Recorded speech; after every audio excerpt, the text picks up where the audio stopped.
नमस्कार, मेरा नाम है संदीप सिंह और आप सभी का स्वागत है हमारे चैनल नॉलेज गुरु में। दोस्तों, इस वीडियो में मैं आपको बताऊंगा कि आप आम की बागवानी करके कैसे एक अच्छा खासा मुनाफा ले सकते हैं।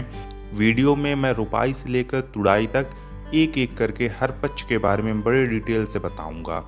आम की बागवानी के लिए मिट्टी और तापमान कैसा होना चाहिए, रुपाई, निराई और सिंचाई आदि कैसे करनी है, प्रमुख बीमारियां क्या आती हैं और इनको नियंत्रित कैसे करना है, तुड़ाई कैसे करनी है, उपज कितनी आती है, साथ ही लागत कितनी आएगी और आप इससे मुनाफा कितना कमा सकते हैं, इन सभी के बारे में बताऊंगा आपको। तो बने रहिए वीडियो के अंत तक मेरे साथ।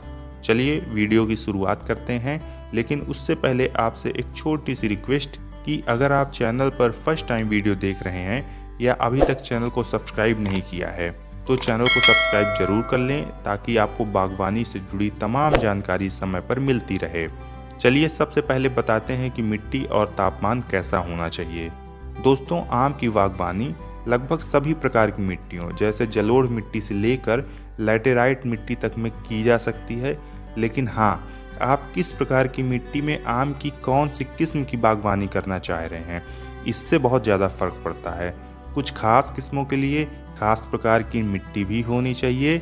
हर प्रकार की मिट्टी में हर किस्म की वैरायटी ज़्यादा उपज नहीं देती है, इसलिए वैरायटी के हिसाब से मिट्टी चूज करें तो ज़्यादा बढ़िया है।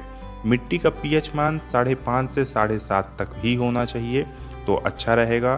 साथ ही खेत जिसमें आप बागवानी करना चाह रहे हैं उसमें जल निकासी की भी पर्याप्त व्यवस्था होनी चाहिए। खेत में जल भराव बिल्कुल भी नहीं होना चाहिए।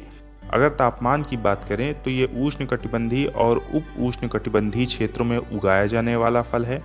ये 10 डिग्री सेल्सियस से 40 डिग्री सेल्सियस तक के तापमान में बढ़िया से ग्रोथ करता है, लेकिन ऐसे क्षेत्रों में जहां इसमें फूल आने के वक्त बहुत ज़्यादा नमी या बहुत ज़्यादा बारिश होती हो या जमा देने वाली यानी कड़ाके की सर्दी पड़ती हो, ऐसे क्षेत्रों में इसकी बागवानी बिल्कुल भी नहीं करनी चाहिए। साथ ही ऐसी जगहें जहां बहुत तेज़ हवाएं चलती हों या तूफान आदि ज़्यादा आते हों, ऐसे इलाके में भी इसके लिए अच्छे नहीं होते हैं, क्योंकि ऐसे इलाकों में इसके फूल और फल आदि झड़ जाते हैं और किसानों को नुकसान हो जाता है। इसलिए ऐसे क्षेत्रों में इसकी बागवानी करने से बचें। अब बात कर लेते हैं खेत की तैयारी और रुपाई की। इसके लिए सबसे पहले आपको क्या करना है कि पूरे खेत की बढ़िया से जुताई करवानी है। इसके बाद खेत को समतल करवा देना है। इसके बाद अब आपको आम की जिस भी वैरायटी की बागवानी करनी है उस वैरायटी के हिसाब से खेत में 5 × 5 मीटर से लेकर 8 × 8 मीटर की दूरी तक गड्ढे खोद लेने हैं। कैसे, समझाता हूँ आपको। जैसे अगर आप कोई बौनी वैरायटी जैसे आम्रपाली आदि लगाना चाह रहे हैं तो पेड़ से पेड़ और लाइन से लाइन के बीच की दूरी आपको 5 मीटर ही रखनी है। लेकिन अगर आप कोई बड़ी वैरायटी के पौधे जैसे अल्फांसो या दशहरी आदि लगाना चाह रहे हैं तो आपको पौधे और लाइन के बीच 8 × 8 मीटर की दूरी रखनी चाहिए। अब वैरायटी के हिसाब से दूरी आप डिसाइड कर लें। इसके बाद 3 × 3 × 3 फीट यानी 3 फीट की लंबाई, चौड़ाई और गहराई वाले गड्ढे खोदने हैं और इन गड्ढों में 50 से 60 किलो सड़ी हुई गोबर की खाद, 5 किलो वर्मी कंपोस्ट और नीम की खली, इन सभी गड्ढों में अच्छे से मिट्टी के साथ मिक्स करके इनमें भर देना है। लेकिन अगर आप जैविक बागवानी नहीं करना चाहते हैं तो 25 से 30 किलो ही गोबर की खाद, 2.5 किलो सिंगल सुपर फास्फेट और 1 किलो पोटास, इन सब को गड्ढों में मिक्स करके डाल देना है और बढ़िया से पानी डालकर 15 दिन के लिए गड्ढे को ऐसे ही छोड़ देना है। अब 15 दिनों के बाद जब बारिश का मौसम आ जाए, जुलाई के आसपास, तब आपको इन गड्ढों में अपने पौधे की रुपाई कर देनी है। अब बात करते हैं सिंचाई और निराई गुड़ाई की। दोस्तों, बारिश के मौसम में जब आप इनकी रुपाई करते हैं, इनको गड्ढों में लगाते हैं, तो पहली सिंचाई तो आपको तभी कर देनी है अगर बारिश नहीं हो रही है तो। इसके बाद अगर प्रॉपर बारिश नहीं हो रही है तो करीब 1 हफ्ते में 1 बार और गर्मियों में 5 से 6 दिन में 1 बार। वहीं सर्दियों में करीब 12 से 15 दिन में आपको इनकी सिंचाई करते रहना है। साथ ही हर 20 से 30 दिन में निराई गुड़ाई करके खरपतवार को भी आपको हटाते रहना है ताकि पौधे का विकास अच्छे से हो, वो अच्छी ग्रोथ कर सकें। लेकिन जब आपके पौधे में 4 से 5 साल में फल आने लगे उस वक्त आपको फ्लावरिंग से लेकर हार्वेस्टिंग तक हर 3 से 4 दिन में ही प्रॉपर सिंचाई करते रहना है, ताकि इसमें फूल न झड़ें और ना ही फल की झड़न वाली समस्या हो। इसलिए फ्रूटिंग के वक्त सिंचाई का विशेष ध्यान दें और सिंचाई आपको इसमें क्यारियां बनाकर पानी भरकर ही करना है। फ्लड इरिगेशन भी आप कर सकते हैं, लेकिन इसमें पानी बहुत ज़्यादा वेस्ट होता है, इसलिए मैं तो आपको यही सलाह दूंगा कि क्यारियां बनाकर उनमें पानी डालें तो ज़्यादा बेहतर है। अब बात कर लेते हैं इसमें आने वाली बीमारियां कौन सी हैं और उनको नियंत्रित कैसे किया जा सकता है। दोस्तों, आम की बागवानी के साथ में सबसे बड़ी दिक्कत ये है कि इसमें कीटों का प्रभाव और बीमारियां ये सभी काफ़ी ज़्यादा आती हैं, जैसे mango hopper, mealy bug, powdery mildew और फल झड़न आदि। ये सभी समस्याएं इनमें ज़्यादा देखने को मिलती हैं, इसलिए आपको अपने पौधे का विशेष ख्याल भी रखना होता है। वैसे तो मैं इस वीडियो के माध्यम से इन बीमारियों के लिए दवाएं और उपाय बता सकता हूं कि कैसे दूर रखना है, लेकिन आपके इलाके में आपके पौधे में कौन सी बीमारियां और किस लेवल का अटैक है, इसको जाने बिना अगर आप मेरी बताई दवाओं या केमिकल्स का यूज करेंगे तो ये आपके पौधे के लिए थोड़ा घातक भी हो सकता है। इसलिए अगर आप बागवानी करना चाह रहे हैं, कर रहे हैं, तो मैं ये सलाह दूंगा कि आप अपने इलाके के किसी अच्छे डॉक्टर की सलाह और देख रेख में ही पेस्टिसाइड्स का प्रयोग करें तो बढ़िया रहेगा, वही आपको ज़्यादा बेहतर बता पाएंगे। वैसे एक अच्छी सलाह मैं ये दूंगा कि अगर आप जैविक बागवानी करते हैं तो कीटों का प्रकोप कम देखने को मिलेगा। अगर केमिकल वाली बागवानी करते हैं तो केमिकल वाली बागवानी में बीमारियां उतनी ही ज़्यादा आती हैं, इसलिए ध्यान दें कि जैविक बागवानी की तरफ ज़्यादा ध्यान दें। अब बात कर लेते हैं इसमें उपज कब और कितनी आती है और तुड़ाई कब की जाती है। दोस्तों, आम की पैदावार पेड़ की उम्र और किस्म पर बहुत ज़्यादा निर्भर करती है।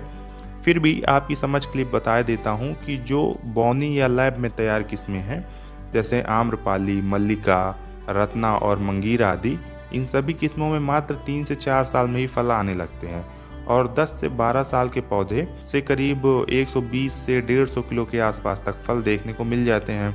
वहीं जो बड़ी और पुरानी किस्में हैं, जैसे दशहरी हो गई, नीलम, रुमानी या अल्फांसो आदि हैं, इन किस्मों के पेड़ों में फल आने में करीब 6 से 8 साल का समय लगता है और 15 से 20 साल का पेड़ होते होते 200 से 300 किलो या 250 से 350 किलो तक कुछ पौधों में फल देखने को मिल जाते हैं और ये फल लंबे समय तक आते रहते हैं। करीब 70 से 80 सालों तक पौधा या पेड़ फल देता रहता है।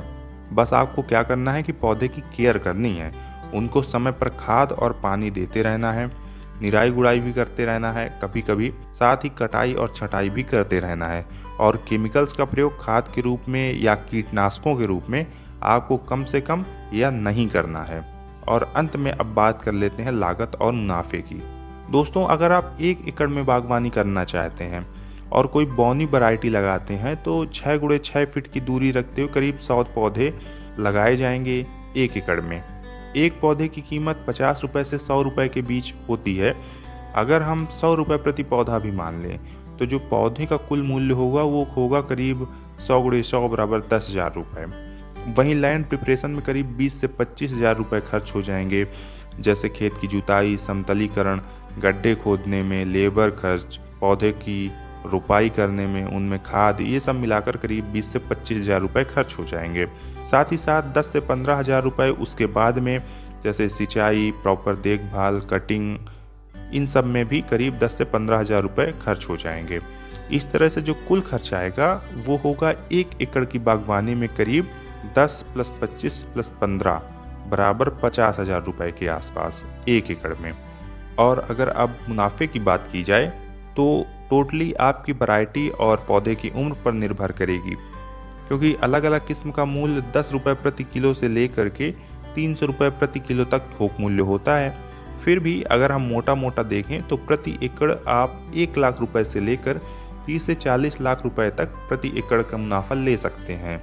मुझे लगता है ये काफ़ी ठीक ठाक मुनाफा है 1 एकड़ की बागवानी से। तो दोस्तों, ये थी जानकारी आम की बागवानी की, जिसके बारे में मैंने आपको साफ साफ बताने की कोशिश की है, हर पक्ष के बारे में, बिना किसी फर्जी आंकड़े को दिखाए या फेक बातें किए। आपको ये जानकारी कैसी लगी मुझे ज़रूर बताएं। साथ ही वीडियो पसंद आया हो तो लाइक, शेयर और चैनल को सब्सक्राइब करना ना भूलें। मिलते हैं आपसे नेक्स्ट वीडियो में, तब तक आप अपना और अपनों का बहुत सारा ख्याल रखिए। नमस्कार, जय हिंद।